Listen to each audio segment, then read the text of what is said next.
Putin's strategy is use a ceasefire to replenish his diminished forces, to rearm, and then to reinvade in a few years. What Israel was pursuing during much of the Gaza conflict was a blatant starvation and deprivation strategy. The irony is that Hamas could care less, and they also were perfectly willing to sacrifice Palestinian civilians. How do you influence Trump? You don't go to Trump and say, do a better job of respecting human rights, because he'll say, what are those? What we need to make clear is that if he allows himself to be snookered by Putin to allow the ceasefire without security guarantees, he will be seen as a bad deal maker. Ken Roth, hello, welcome to Politics Joe. How are you? Great to be here. Thanks for having me. It's an absolute pleasure to have you with us, the author of Righting Wrongs and plenty else. Why don't you give us a little brief introduction? Who are you? How would you like to introduce yourself? Okay, well, I ran Human Rights Watch for 3 decades, so that's mainly what I'm known for. And I stepped down 2.5 years ago. And I wrote this book because, when I tell people that I defend human rights, the typical response, you can kind of see it in their eyes, is, oh, isn't that nice? I'm for human rights too, but, you can't get anything done, can you? Mm. And so what I wanted to show is that the defense of human rights is a matter of playing hardball. It's a matter of figuring out how can you put pressure on governments to force them to respect human rights, because, they all have their reasons for violating human rights. I mean, it's a way to stay in power. It's a way to get rid of the opposition. Why not? Mm. So what we have to do is to change the cost-benefit analysis of repression. And I run through the book with example after example of how we did it. I pull back the curtain. I say, this is the strategy we used. This is what you can do today to carry forward that strategy. And that's the reason for this book, to show that it is possible to force even the most despotic, despicable governments to change. Okay. Rough plan for what I would like to talk about. Ukraine, Gaza, probably the two most obvious places for our discussion to focus. But seeing as you mentioned playing hardball with despotic regimes, and obviously the inverse of that would be playing softball with despotic regimes. I'm not good at the softball.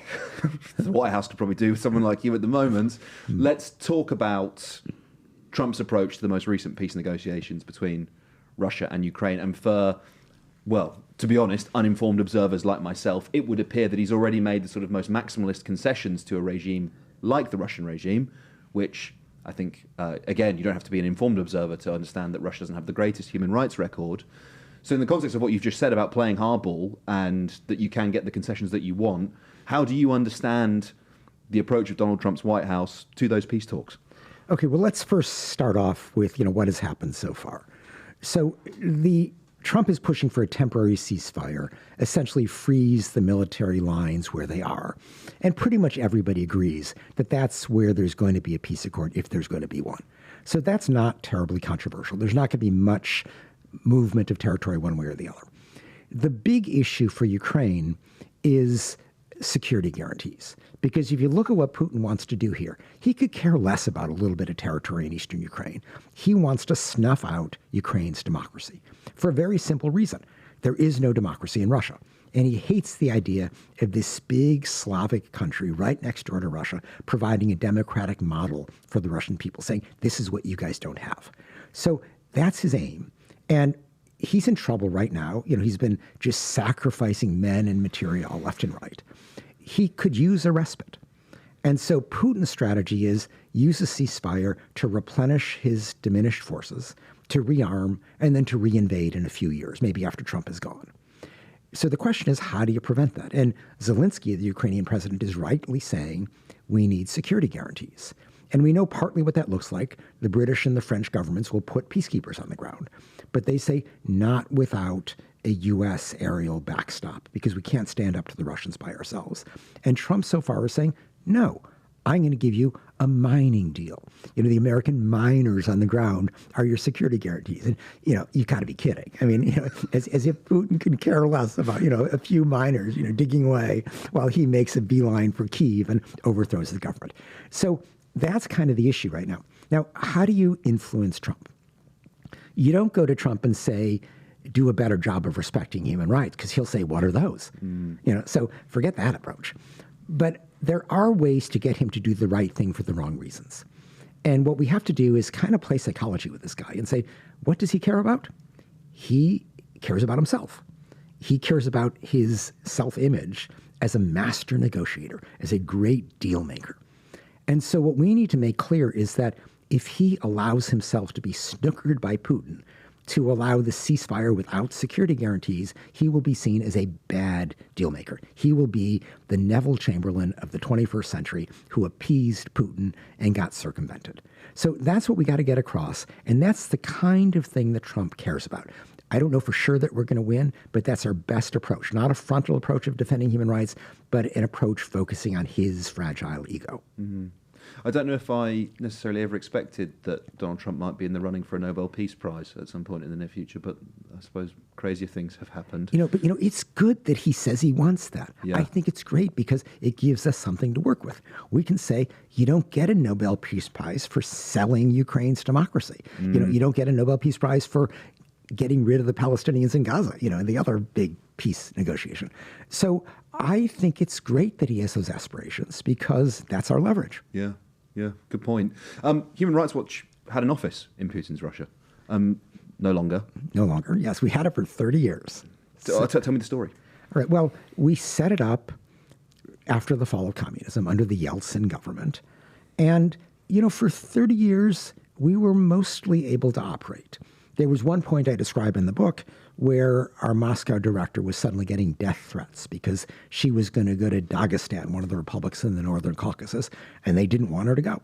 So they started texting her with intimate detail. She was pregnant at the time. And basically, we're going to kill you if you show up. And so we had to pull her out temporarily. We didn't do it, though, before holding a press conference to say this is not going to work. And indeed, the last threatening texts came the morning of the press conference. And we basically ignored them and held the press conference anyhow. Pulled her out for a while, then she was back. And she was back until we had to close the office. And now she's operating from Tbilisi in Georgia. Tell me about the decision-making process to close the office, and is there an environment in which Human Rights Watch could return to Russia? I should say it was not a complicated decision-making process because it was made by Putin for me. I had no choice in the matter. On top of that, Putin imposed sanctions on me personally.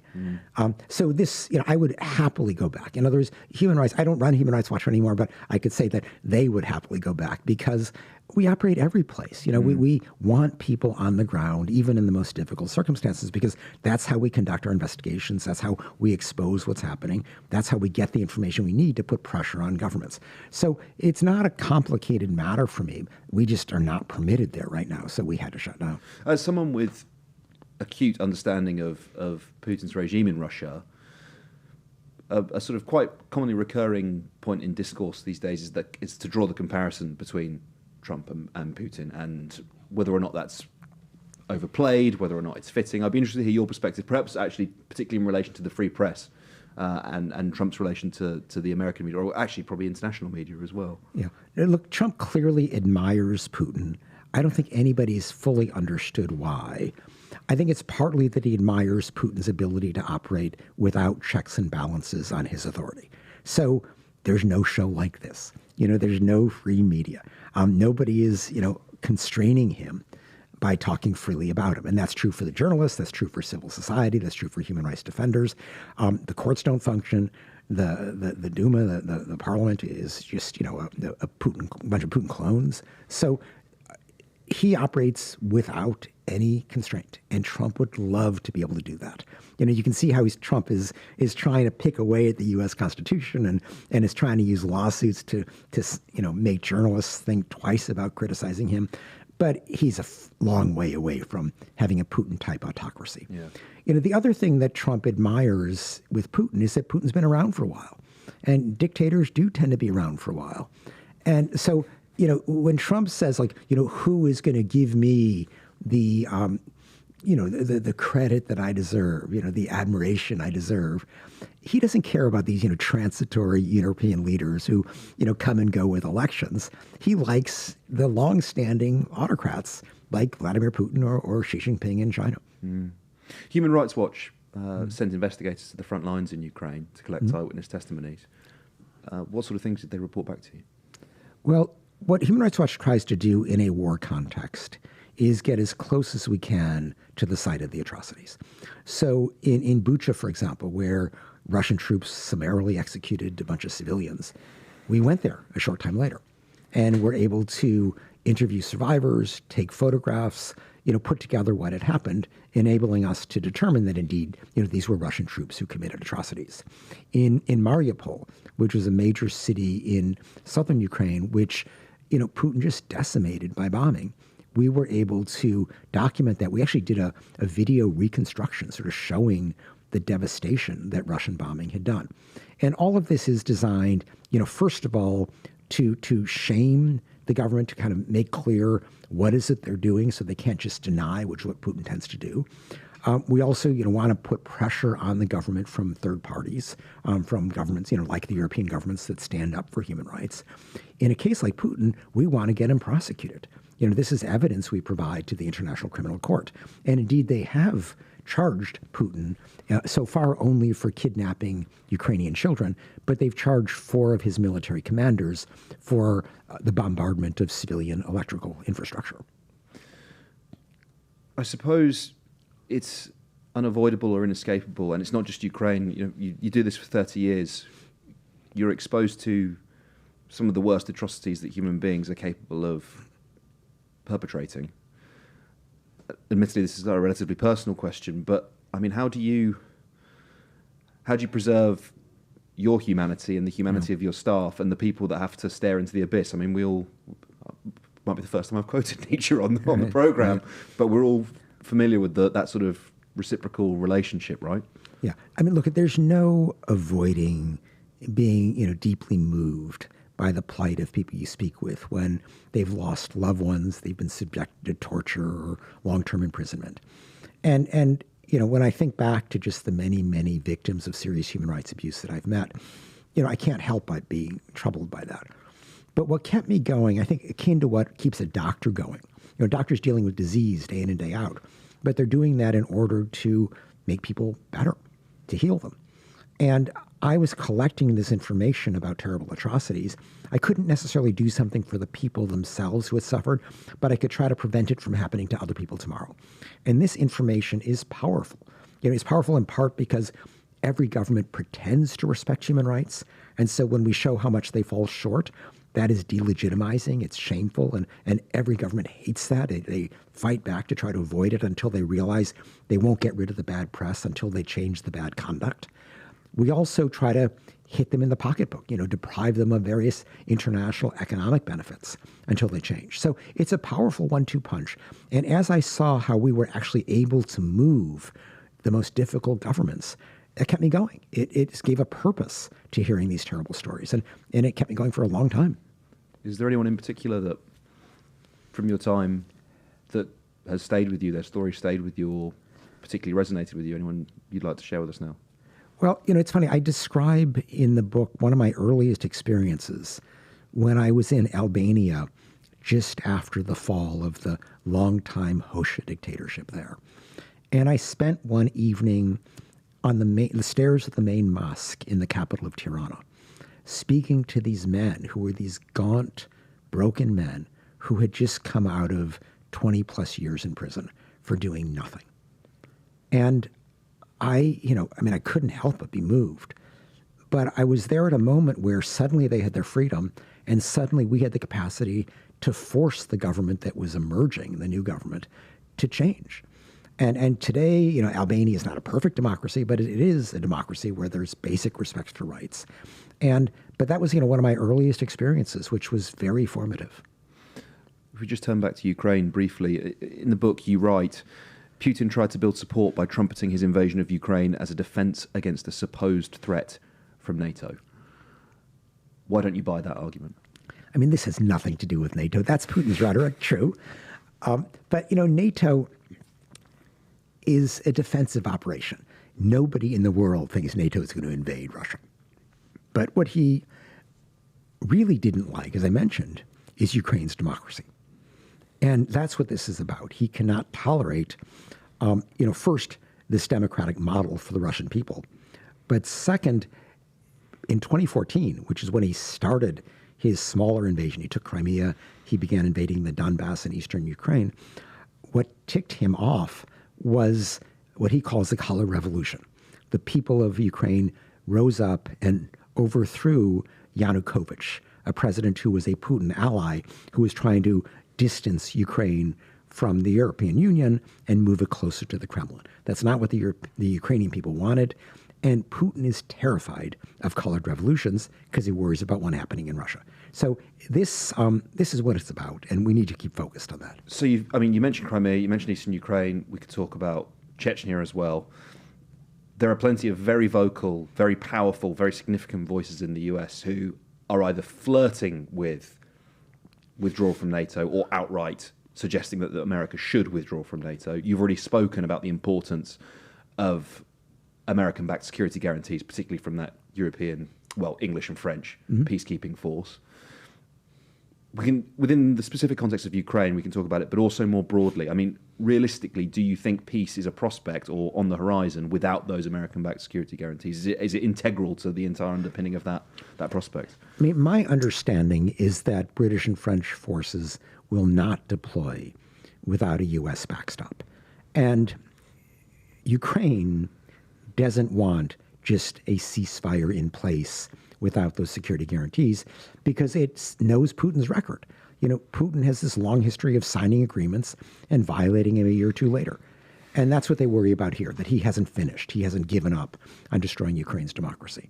So I think the only way to get Trump finally to relent and to provide an adequate backstop so that European forces will go forward is to appeal to his self-image. You know, a master negotiator doesn't let himself get bamboozled by the likes of Putin. Yeah. And if he, doesn't want to be seen as naive, as having been taken, he's got to step up and do something that really will stand in the way of Putin's longer-term aspirations. Sure. Let's turn our attentions to the Middle East and to Gaza. Israel cut off electricity to Gaza earlier this week.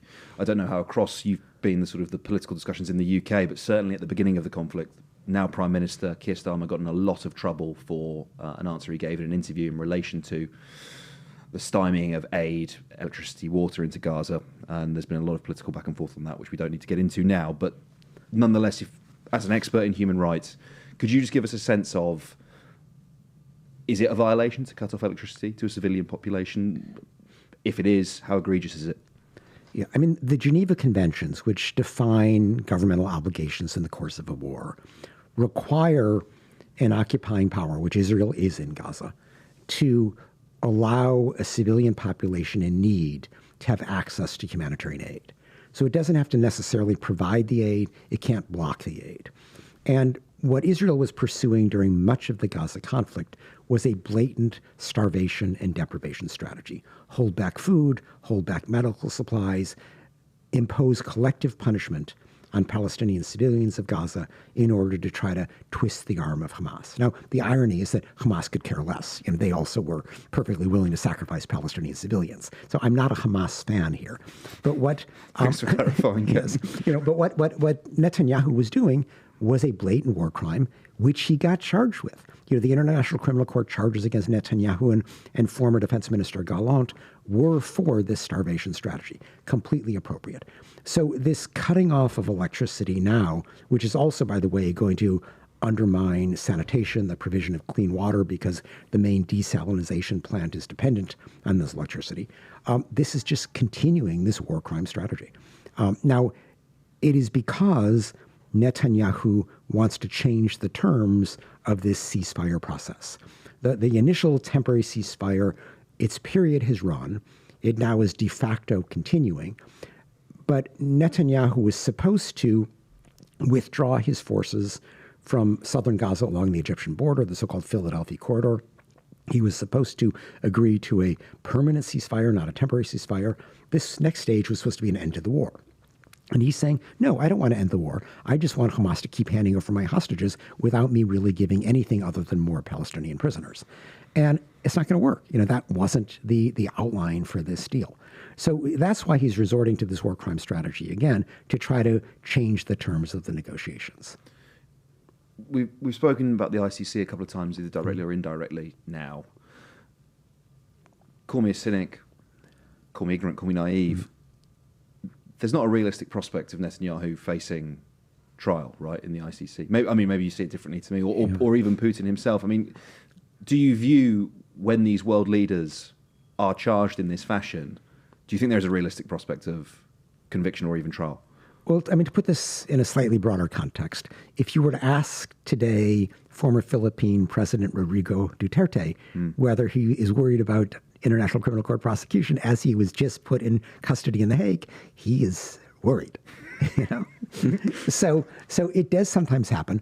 You know, the guy historically who thought he was sort of the Putin of his era was Slobodan Milosevic, the former Serbian leader, who thought, I'm Serbian president, what are they going to do to me?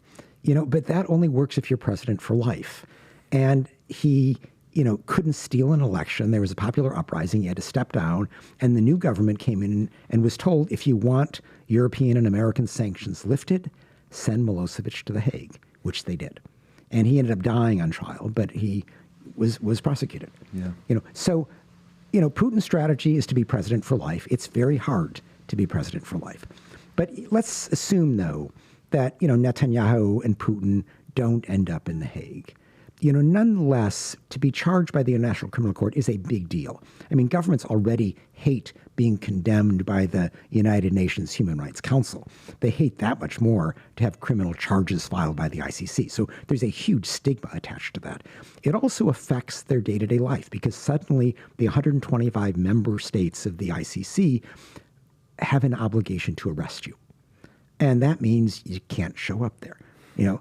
So Putin faced this already. He wanted to go to the BRICS summit in South Africa, and he couldn't because they would have been obliged to arrest him. You know, Netanyahu suddenly, if governments live up to their obligations, can't go to all of Europe. So these are serious constraints. They're not the same as custody, prosecution, imprisonment, but they're something. Yeah. Can we talk about the importance of rhetoric? Because particularly in relation to something like a charge of genocide and the establishment of intent, public statements, particularly by sort of leading political figures, we saw it, we've seen it being presented as evidence, right? In relation to this Trump administration, we've heard language about sort of turning Gaza into the Riviera, Middle Eastern Riviera, yes. And there were some recent remarks said to the people of Gaza, you're dead if Hamas don't immediately release Israeli hostages. Is it important to analyse and understand the rhetoric of political leaders like that? And possibly, if you'd be able to sort of couch your answer as well in relation to that sort of establishing intent, particularly in the context of that investigation or potential charge of genocide. Okay, before we get to genocide, let me just focus on what Trump is currently doing. Because to propose the mass forced deportation of 2 million Palestinians from Gaza is an enormous war crime. Article 49 of the Fourth Geneva Convention says you can't forcibly deport people in occupied territory. It would be a crime against humanity. So we should just be clear this is blatantly illegal. And for that reason, Arab states have said, no way, nobody's going to take these people. So I think that proposal is dead in the water. Trump saying, you know, you're going to pay all hell for not capitulating to Netanyahu is basically a threat to resume use of these 2,000-pound bombs that Biden, to his credit, suspended delivery of. Trump resumed them. Israel had been using these 2,000-pound bombs to decimate neighborhoods in Gaza. And these kill anybody within a 2 football field radius of where they drop. These are utterly inappropriate weapons to use in a populated area. These are, you know, war crime acts of indiscriminate bombardment. So, you know, Trump is here a double whammy. He's advocating 2 big-time war crimes. Now, the question of genocide is a little bit complicated. Genocide, you know, is a legal term. It requires certain acts and a certain intent. With respect to acts, Israel has done bad enough. In Srebrenica, the Bosnian town, genocide was found for having killed 8,000 people. You know, Israel has killed far more civilians. It also has created conditions of deprivation unsuitable to life, which is another requisite act. So on the act side, genocide has been shown. The issue is intent. And there are certain statements that indicate genocidal purpose here. There was the former defense ministry saying these are all human animals. There was the president saying there are no uninvolved civilians. So those are statements that suggest everybody's fair game. That's what genocide's about. But there are other statements where officials say, oh, we correctly abide by the Geneva Conventions, So you have to, in a sense, infer intent ultimately from conduct. And here the World Court, the International Court of Justice, has terrible jurisprudence that it enacted with an old case, Croatia versus Serbia. But it says you can only infer genocidal intent if that's the only possible inference. And in the case of Gaza, it isn't, because the other thing they were trying to do was get rid of all the Palestinians, send them off to Egypt. And it's weird that Israel's defense to genocide could be, oh, sorry, we were just trying to commit a massive war crime. That is wacko jurisprudence. So I'm hopeful that the International Court of Justice will use the South African genocide case to say, oops, we made a mistake. We've got to, have more sensible jurisprudence here. But that is the biggest legal obstacle to finding genocidal intent. Mm. Do you think there's been a Western double standard, particularly in relation to Ukraine and Gaza, with a view to human rights and the way that the West is prepared to talk about Russia and the way that the West is prepared to talk about Israel's war in Gaza? A blatant, big-time double standard. It's not even close, and it has hurt Western credibility. But, I think the worst offender here, it's been partly the U.S. government, which continues to arm and fund the Israeli military despite its war crimes, despite its genocide. It's also, the German government, for example, that, wants to make amends for the Holocaust, not by protecting the human rights standards that defend Jews and everybody else, but by defending the Israeli government regardless of what it does. A complete wrong lesson coming out of the Holocaust. So I think that there, is this awful Israel exception to human rights standards that do undermine the credibility of many Western governments. And it's naive because you can't have an exception. If there's an exception for one country today, there'll be an exception for another country tomorrow. You utterly undermine human rights standards. So we need to push for more consistent application. Ken, my last question for you. The book considers shame to be quite a powerful tool to use against what you describe as evildoers. Can you talk a little bit how the public's sense of what's right and what's wrong can actually lead to really dramatic, substantive change? But when I say it's shame, first of all, it's not personal remorse. These dictators are awful. I'm not trying to convert them into nice people. I don't want them to feel guilty. I just want them to realize that their reputation is going to be horribly harmed. As a result, their grasp on power will be weakened because every leader has to pretend to serve their people, which is a matter of respecting human rights. Now, people ask me, well, okay, Human Rights Watch does all this, but what can I, an ordinary person, do? And here it's actually quite important because for somebody to be shamed, the public has to have a strong sense of right and wrong. If you spotlight governmental conduct and people say, that's not so bad, you don't shame the person. So you have to reinforce the public sense of wrongful conduct on the part of the government. And how do you do that? Well, in today's world, people trust their friends, their family, their workplace acquaintances far more than, distant media outlets. And so what you say around the coffee machine, what you say at the dinner table, what you say on social media matters. Because that is what really shapes the public morality, which is the foundation for our ability to shame awful governments. So I think that, the participation of the general public in articulating what they think is right and wrong is critical for the defense of human rights. Ken Roth, it's been an absolute pleasure. Thank you so much for sharing your expertise, sharing your insights with me. I'm really, really grateful. Righting Wrongs, your book, is out now from all good local booksellers, also Amazon. Ken, thank you so much for coming in. I really appreciate it. Thank you so much for having me. It's been great.